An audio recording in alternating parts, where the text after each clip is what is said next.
What's up, spooktacular enthusiasts? My family's always made decorations for Halloween, and this is gonna be my last year. Halloween is on the 31st. It is currently the 9th.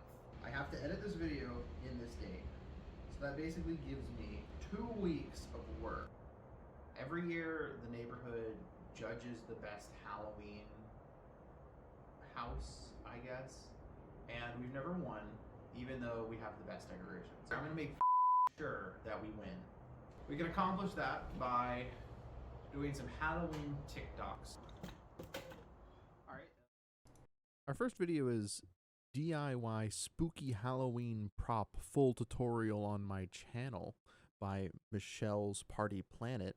She basically put a burlap sack on a styrofoam head and then secured it down with some kind of plaster glue thing, and then makes it look all dark and scary by putting black paint among the eyes and the mouth, and then attaching some yarn stitching to that.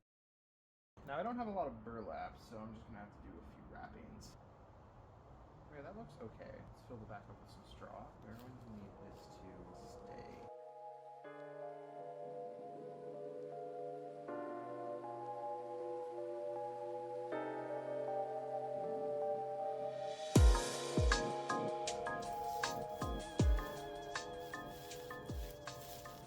Trying to make it round by shoving hay in the back of its head to make it more of like a head shape.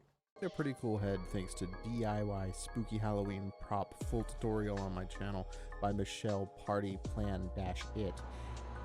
And we need something to put the burlap sack head on. So I need to make a scarecrow out in the front yard. I have this mannequin I got from Macy's before they shut down, and I'm going to make a chicken wire frame using the mannequin as a base. Ignore all the stickers and markings on it. I left it in my freshman dorm room's common room, and it kind of got vandalized by all of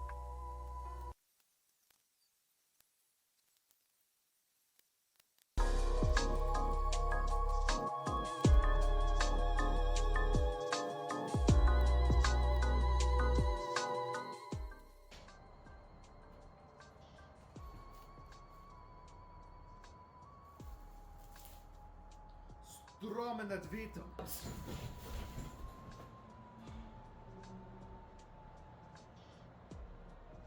Okay. Yeah.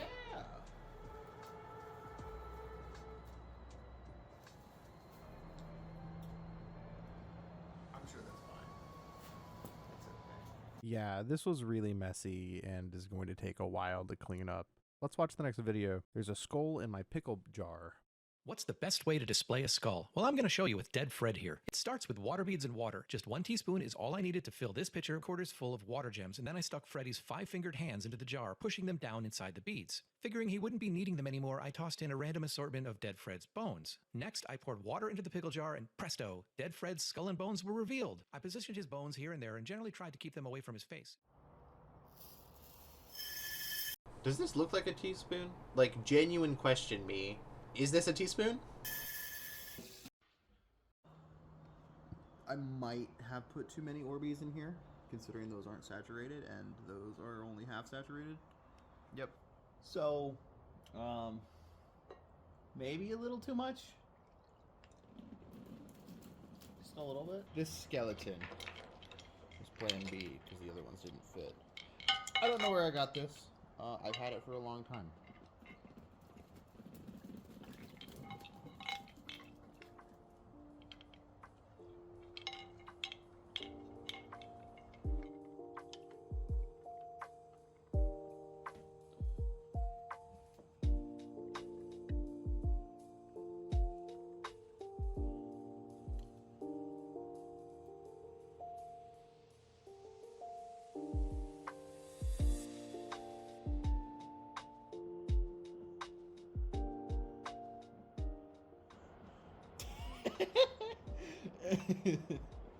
The skeleton's got a little dumpy on him.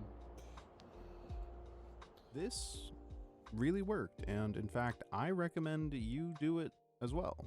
If you have some bones or bone-adjacent material, you should definitely encase them in Orbeez. Okay, next I am going to attempt to make a Dungeons and Dragons monster called a Weep and turn my mannequin into a Weep. It's from Orbeez in my laptop. I'm so scared of closing my laptop on something hard. Like, you have no clue. Ever since I saw that picture of the girl who closed her laptop on some rice, I'm just so scared of closing this on anything. I recently saw this video from a D&D YouTuber, Dungeon Dad, and I decided I'm already making a bunch of Halloween decorations.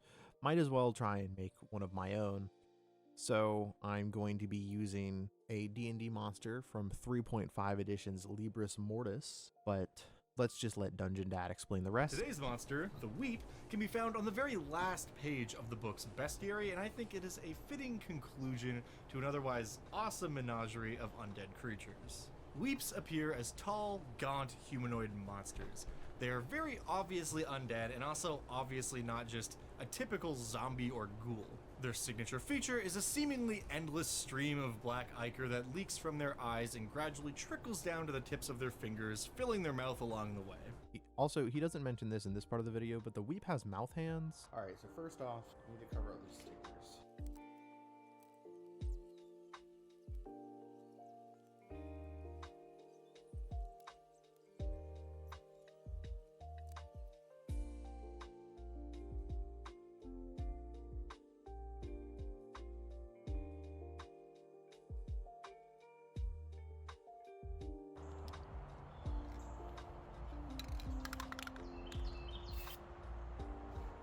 And the head of the Weep is dry enough to figure out how to attach it to this mannequin.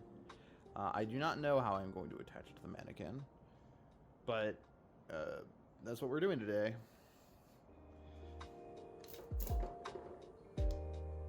So to connect the head of the Weep to the body, I just zip tied the back of it down to its clothes. And then for the hands, I hot glued some extra shark teeth I bought for one of the later projects.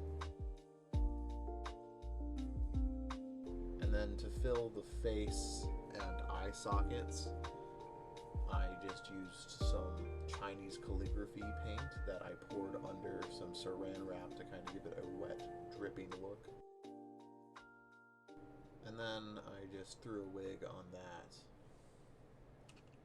Let's make this Halloween skeleton look way more creepy. First, we'll give it a freshly dug up look by spraying it with some dark brown spray paint and then wiping it away. We cut out its old teeth and replaced them with these new cheap fake teeth and just hot glued them in. Next, we'll create some gooey flesh using barge contact cement. As we lift up the brush, we'll hit it with a blow dryer on low speed, dab it with some cotton balls to create some patchy, rotten skin. When the glue's dry, we gently brush liquid latex onto the webs and tap down the cotton to give it a great skin texture.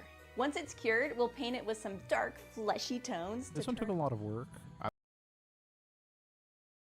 From Spirit Halloween, but all of the spirits near me didn't have this, and I was in New Jersey. So the second best thing were these skeletons from Home Depot. However, they already had coloring on them. And now I am going to rip its teeth out.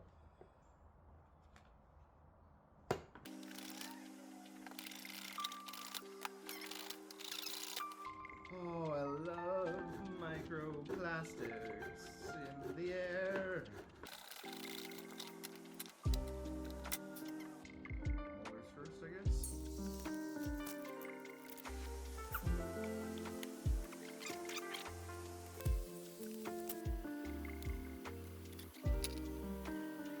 I don't know what tooth goes in the spot I missed, so we're gonna skip it for now. Welcome back, dog. Are you sad no one else is home?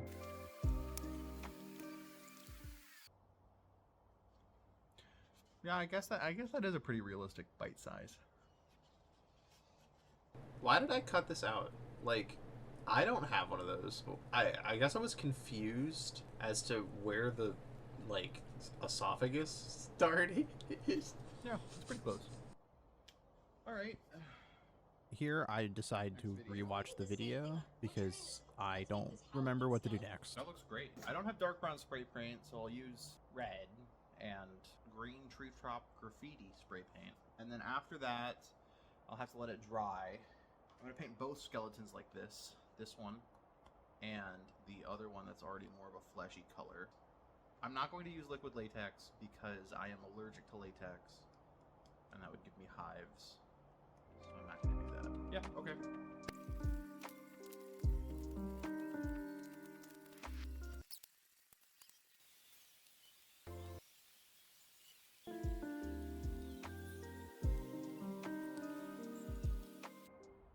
So this is a little chronologically incorrect, but I'm checking the little weep tacky, to see but I if it think dried here. I just It pick hasn't. it up, But the prop it up bones actually look like by its they face, got I can ripped up directly out of a get the person inside. and then just kind of like rubbed in the dirt. They look great.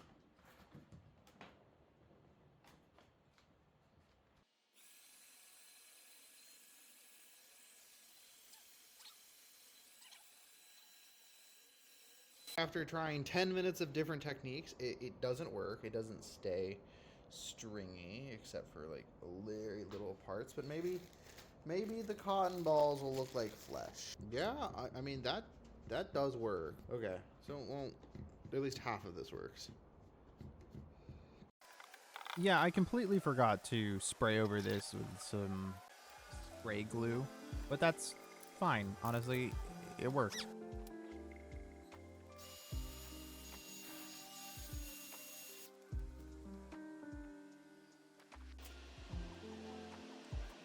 We gotta adorn those toes, you know? That's the most important part.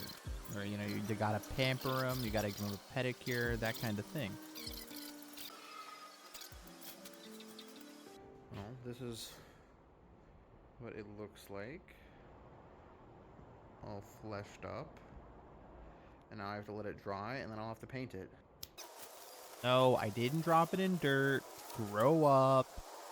Bone Man, done! Hooray! Moving on.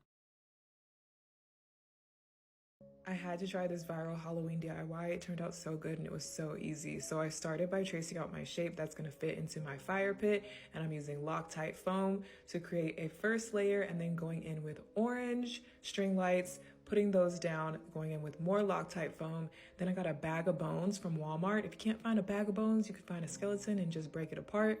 But I'm putting the bones... If you can't find a bag of bones, just break it apart. Do you know how much work that would be? That's so much work. black spray paint around it, not completely covering everything with black though, because I still want you to see the bone color. And then I'm cutting out the cardboard. Make sure you leave the plug so you can plug it in and don't cut the plug. And then I have my old little crusty fire pit, but it fits perfectly, and look how it looks when you plug it in. So my idea here is I'm going to take some chicken wire and put some heat shrink plastic around it, and then that will be the base of the fire pit, okay, right? So and then I'll spray the foam on that. Good. I'm going to spray some foam on it, I guess. But before I spray the foam, I have to spray paint the ugly green plastic a different color. So I'm trying to alternate laying lights and then foam, so it kind of has a three-dimensional ember effect. And here I start placing the bones in there. And I don't worry about spray painting the bones, I just spray them all because I want the bones to look charred. And ta-da! It looks really good. That's so cool. That was my genuine reaction. It looks really good. Like, I still stand by that. This is my favorite thing I made. The next video I wanted to do was making a giant spider. I usually cover my house in large spider webs, so I thought, you know, big spider, large spider webs, let's do that. And this spider comes to us from Wicked Makers. They take a chicken wire and turn it into a spider shape, and then they cover that in pipe sealant, and they sculpt that down into a circular shape. Wow, that dried really fast. All right, other side now.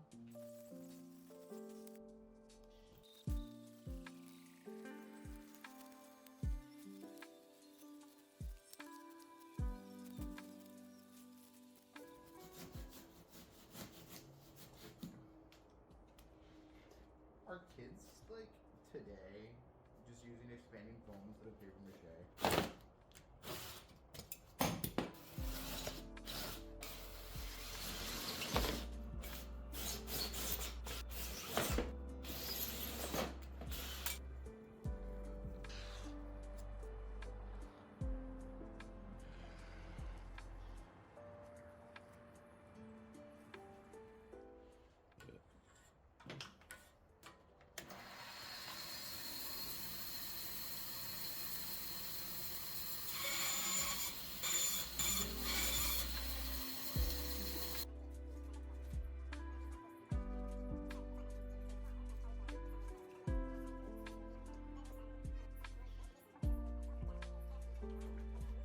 So I started the first coat, and I'm gonna carve the face, I guess.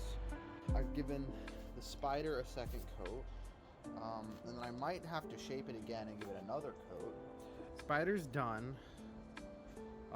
It looks pretty good.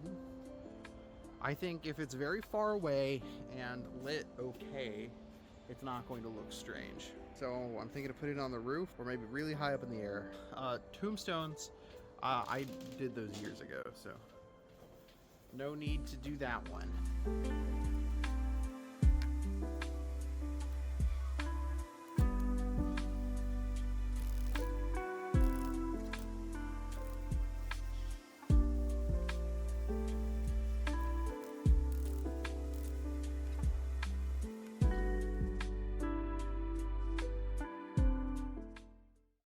So we have wicked makers here again, using insulation to make tombstones, and I love this concept.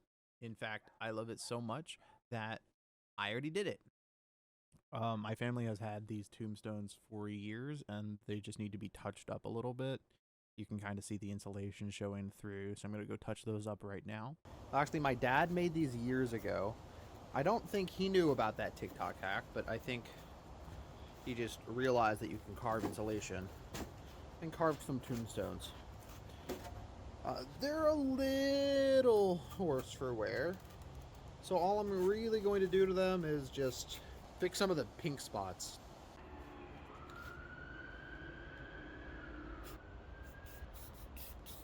We also have this mummy that we made a very long time ago, and I'm just going to stick it on the front of the house.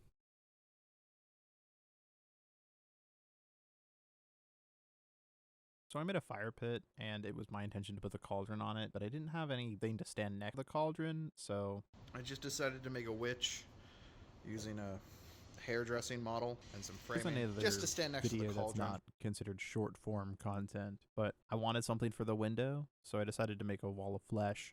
Then cover the sides in clay to hide the ugly exposed cardboard edge, as well as add a lump of clay to the bottom to fill in the hole and give me something to carve detail into the existing surface until I've got a bunch of half-buried eyes that I can carefully extract using a soft silicone shaper.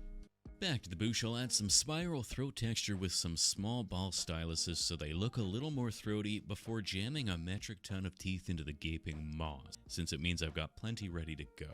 I can then gum up the gums a bit with some blobs of clay before adding eyelids to a bunch of the eyes, leaving several of them unlidded for maximum eyeball effect. Instead, I'll just wrinkle out the edges so that it's nice and smooth before adding lots of random holes and gnarly details by way of poking and prodding.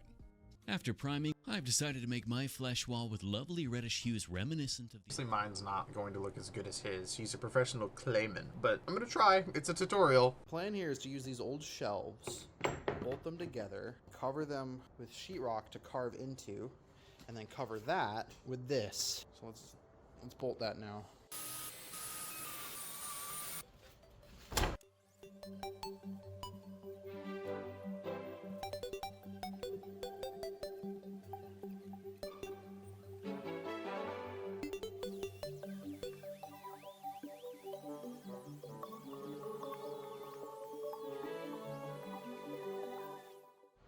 I need suction. I need suction. Fuck. Not suction, but close enough. Begin the painstaking process of inserting a metric ton of shark teeth. And by metric ton, I mean 1 pound. It took 3 days, but there we go. Now I just have to put some veins in it. Flesh nodules. I don't think I'm gonna do the little munchers. I think they are gonna be too difficult, so I'm not gonna do them.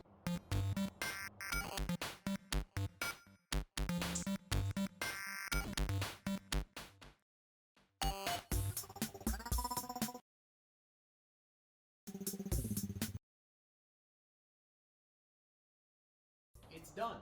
This took forever. It's been 3 days, and I ended up using shark teeth because the pencils weren't sharp enough going on this week, so I just bought some shark teeth instead of having to make my own teeth, and I'm glad I did. But sharks have a lot of cavities, and I broke a lot of teeth. I'm glad I bought a pound. The wall of flesh is drying. and then I will paint it when it ends up fully drying. It'll probably take about 3 days. So it's definitely cracking a lot. That's a big one. I don't know what to do about it. I could cosmetically fix these cracks, but I don't know if the structural integrity of the clay has been compromised or not. As it continues to dry, I'll just see. If a piece starts to break off, I'll definitely have to glue it back on. I mixed up Some terracotta and toilet paper, and it kind of looks like something else you'd use toilet paper for. I forgot to mention this here in this clip, but there's also vinegar mixed in with the terracotta and toilet paper, and that's because the vinegar is supposed to dissolve the clay, allowing the terracotta to get it and harden, and the toilet paper will provide fibrous structure, so hopefully it'll fill the gaps and then prevent it from shrinking. After that, I sprayed it with some primer, spray paint, and then I started hand painting several different layers of reddish tones. It's looking really fleshy now that I've covered it with multiple shades of reddish things. I gave it some pimples, and I painted the deepest black, and then I asked my artist friend what contrasts, and they recommended purple. So here's my wall of flesh. I just put the first iris in. Kind of looks black, but comparing it to this black, it looks purple. I'm probably gonna light this with like an orange, so hopefully that'll help. I'm going to put in some like muscle fiber, the rest of the irises, and repaint the teeth. But yeah, it looks really good. Pretty cool. Another painstaking dental process here. I have not counted, but I have used 75% of the 1 pound of teeth, so you can do the math there. And this left me with a lot of cuts on my hand. Okay, it's done. I added some blood to the irises and eyeballs. I am exhausted. It's finally over. Now I have to build the base. Which of its many faces is your favorite? I really like this one. That one's really fun too, or that one. But there's also this one here. That one's great. That's a great face. This one kind of looks like Poppy's Playtime.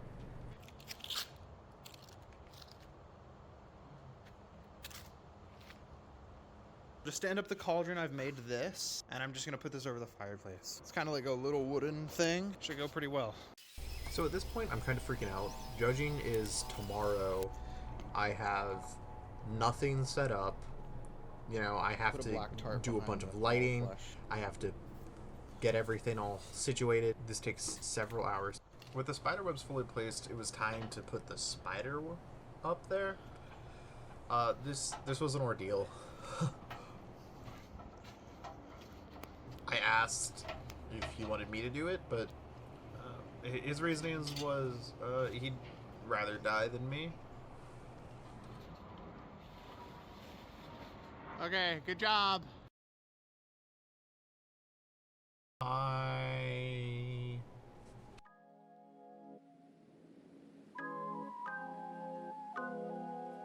So we had to first decide on a position for the prey of the spider, and then we nailed a large sheetrock nail into the siding, and then we lowered the spider holding the prey, which is connected to the spider, which is connected to its back legs, which is connected to the nail. This was really heavy and very slippery up there. I had to act as a counterweight, which is why I'm not in this clip. So yeah, I was just holding on. After that, we decided that, you know, the spider should probably be covered in webs, so we tried our best to separate some webs while being 2.5 stories up, and it looks really good, actually. I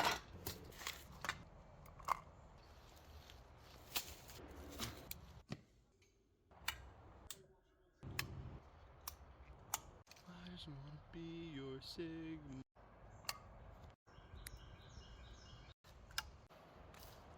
So we put up the spider webs and the lights and the tombstones. Looks pretty good.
So I was editing this video, and someone just put a sign in my yard, so I'm gonna go check that out.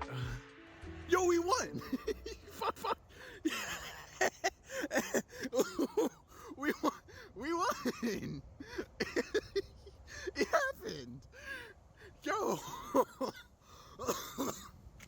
Yeah, but it's not the award you thought you were. No, it's not, but we won! Best lighting. In fact, it's what we thought we were worst at.